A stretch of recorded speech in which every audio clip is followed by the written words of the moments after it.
తాకట్టులో ఉన్న బంగారాన్ని విడిపించి ఆ రోజు ఆన్లైన్ రేటుకే మేము కొంటాం. Sharma gold company.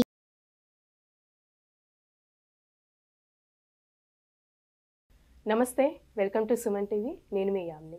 ప్రస్తుతం మనతో ఉన్నారు ప్రముఖ ఆధ్యాత్మికవేత్త, ప్రముఖ జ్యోతిష వాస్తు పండితులు సుభాష్ శర్మ గారు ఉన్నారు. గురుగారితో మనం మాట్లాడదాం. నమస్కారం గురుగారు. శ్రీమాత్రి నమమ్మ.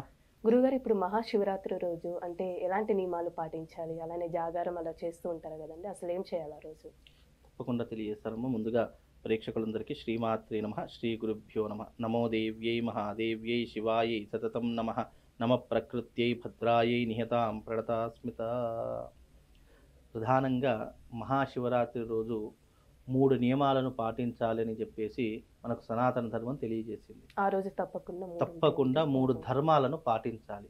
మహాశివరాత్రి రోజున ఆచరించవలసినటువంటి ఆ 3 నియమాలు ఏంటి అంటే, మొదటిది ఉపవాస దీక్ష, రెండవది జాగరణ, మూడవది శివుడికి చేసేటటువంటి అభిషేకము.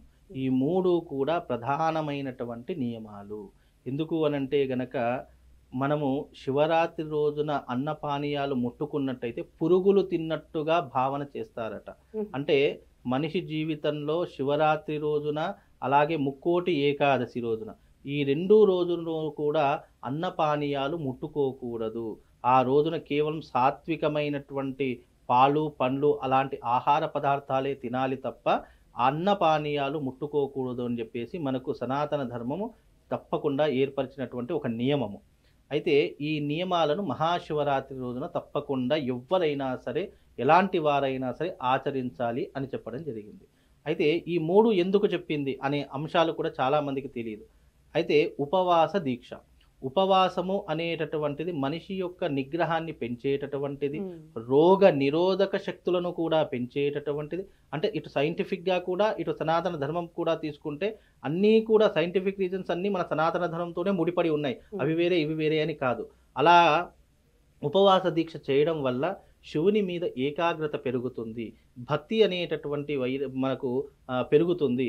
అలాగే ఈ యొక్క ఇహభోగ సుఖాల మీద మనసు అనేటటువంటి లగ్నం కాకుండా ఉంటుంది అనే ఒక ప్రామాణిక గ్రంథం ప్రకారం. అలాగే ఈ యొక్క జాగరణ అనేటటువంటిది, ఆ రోజున శివపార్వతులు ఇద్దరూ కూడా ఈ లోకంలో సంచరిస్తూ ఉంటారు.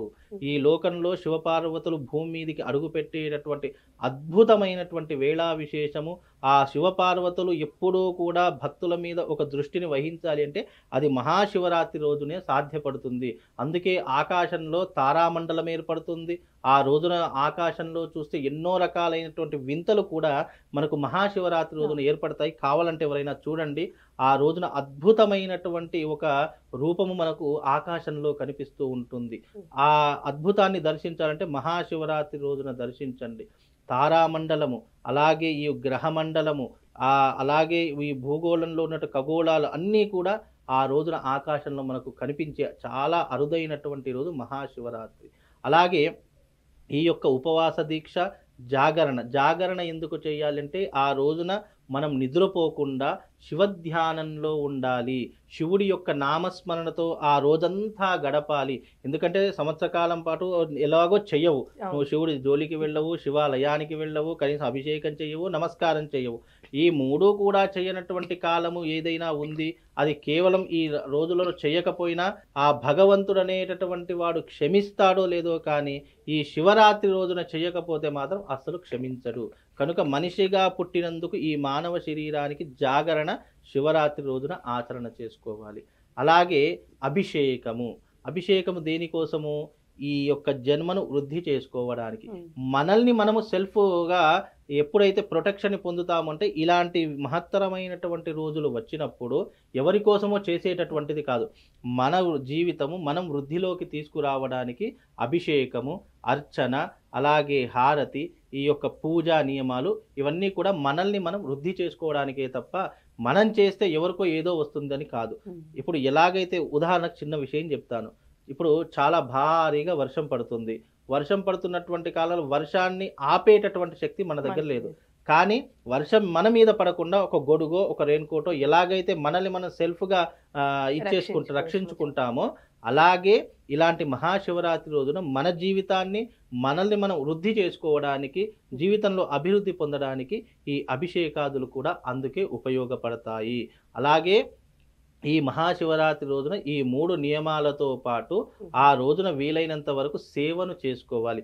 మన దారిద్ర్యం తొలగాలన్నా, మనం చేసినటువంటి పాపకర్మలు తొలగాలన్నా దానికి ఒకే మార్గము సేవా మార్గము. దానికి మించినటువంటిది ఇంకోటి లేదు. సేవ, దానము, ధర్మము ఈ 3 కూడా ఎవరైతే పాటిస్తారో వాళ్ళ కర్మలు దూరం అయిపోతాయి. అంటే చెడు కర్మలు దూరం అయిపోతాయి, అదృష్ట కర్మలు వరిస్తూ ఉంటాయి. దాని ద్వారా మనం పూర్వజన్మలో కానీ ఈ జన్మలో కానీ ఎవరికైనా ఏమైనా ఇబ్బంది కలిగించినా, ప్రాణహాని చేసినా, ఎలాంటి నష్టాన్ని కలుగజేసినా అలాంటి నష్టము, కష్టము, బాధ అవన్నీ కూడా మనల్ని వదిలి వెళ్ళిపోతాయి అని చెప్పేసి పురాణ సూక్తి. ఎప్పుడైనా దానము, ధర్మము ద్వారా మన ఐహిక భోగ సుఖాలను పెంచుకోవచ్చు. కాబట్టి ఈ మహాశివరాత్రి రోజు వీలైనంత వరకు దాన ధర్మాలు ఆచరించి, చాలామంది చేస్తుంటారు. ఆ రోజు వాటర్ ప్యాకెట్లను ఇస్తుంటారు, నీటి దానం చేస్తూ ఉంటారు, మజ్జిగ దానం చేస్తూ ఉంటారు. చాలామంది కొంతమంది ఫ్రూట్స్ అంటే పళ్ళు ఫలాలు దానం చేస్తూ ఉంటారు. ఇలా ఎన్నో రకాలైనటువంటి వ్యవహారాదులు చాలా ఆలయాలలో అక్కడక్కడ మనం చూస్తూనే ఉంటాము. ఇలాంటివి చేయడం ద్వారా పుణ్యాన్ని పెంచుకోవచ్చు. అలా చేస్తూ ఎవరైనా చేస్తున్నా మనకు స్తోమత లేదండి, మాకు అంత దానం చేయాలి, మనకు స్తోమత లేదు, ఏం చెయ్యాలి? ఎవరైనా చేస్తున్నారు అంటే వాళ్ళ దగ్గరికి వెళ్ళి కనీసం సహాయము, సహకారాలు అందిస్తే కూడా ఆ పుణ్యం అనేటటువంటిది విశేషంగా కలుగుతుంది. కనుక మహాశివరాత్రి రోజున అందరూ కూడా ఈ 3 నియమాలను పాటించండి. ఈ 3 నియమాలు ఎవరైతే పాటిస్తారో పరమశివుడు వాళ్ళని జీవితాంతం రక్షిస్తాడు. కేవలం వాళ్ళ కుటుంబాన్నే కాదు, వాళ్ళ తరతరాలను రక్షిస్తాడు అనేటటువంటి విశ్వాసము, నమ్మకం మన సనాతన ధర్మం ఏర్పరిచినట్టు ఒక గొప్పనైనటువంటి ఔన్నత్యం. కనుక దీన్ని నమ్మి చేయండి. మీ జీవితంలో తప్పకుండా మార్పు కనిపిస్తుంది.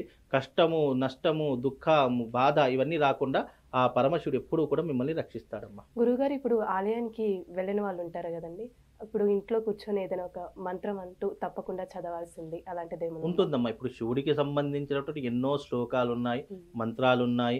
అలాగే కొన్ని రకాలైనటువంటి ఆచరణ పద్ధతులు ఉన్నాయి. గుడికి వెళ్ళలేనటువంటి వారు, ఆలయాలకి వెళ్ళలేనటువంటి వారు, అసలు దేవుడు అంటే నమ్మకం లేనటువంటి వారు, ఇక చాలామంది కొంతమంది మీరు అన్నట్టుగా ఉంటూ ఉంటారు. ఏ ఆలయానికి వెళ్తే ఆ లైన్లో ఎవరు నిలబడాలి, ఆ క్యూలో ఎవరు నిలబడాలి, అంత ఎండలో ఎవరు నిలబడాలి, తర్వాత చూద్దాం, ఇవాళ కాదు రేపు చూద్దాం. కానీ ఈ రోజు శివరాత్రి, ఈ రోజే విశేషం. మళ్ళీ రేపు చేస్తారంటే ఈ అద్భుత యోగం గడిచిపోతుంది. కనుక ఆలయానికి వెళ్ళలేనటువంటి వారు ఇంట్లోనే శివలింగం ఉంటుంది, ప్రతి ఒక్కరికి ఉంటుంది. మీరు ఇంట్లో అభిషేకం చేసినా ఆ పుణ్య ఫలితం ఎటూ పోదు. మనం అభిషేకం భక్తితో చేయడం ముఖ్యం, కానీ ఇక ఆలయానికే వెళ్ళి చేయాలనేటటువంటి ఇది లేదమ్మా.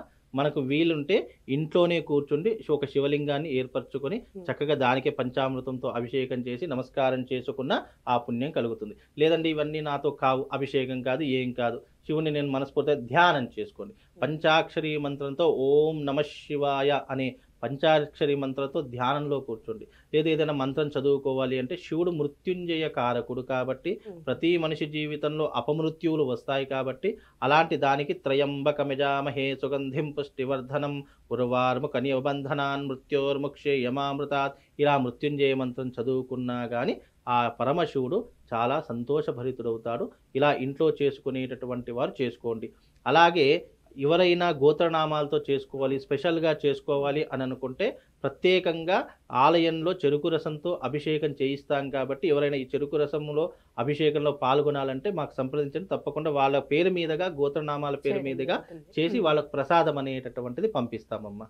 చాలా చక్కగా తెలియజేశారండి. ధన్యవాదాలు. శ్రీమాత.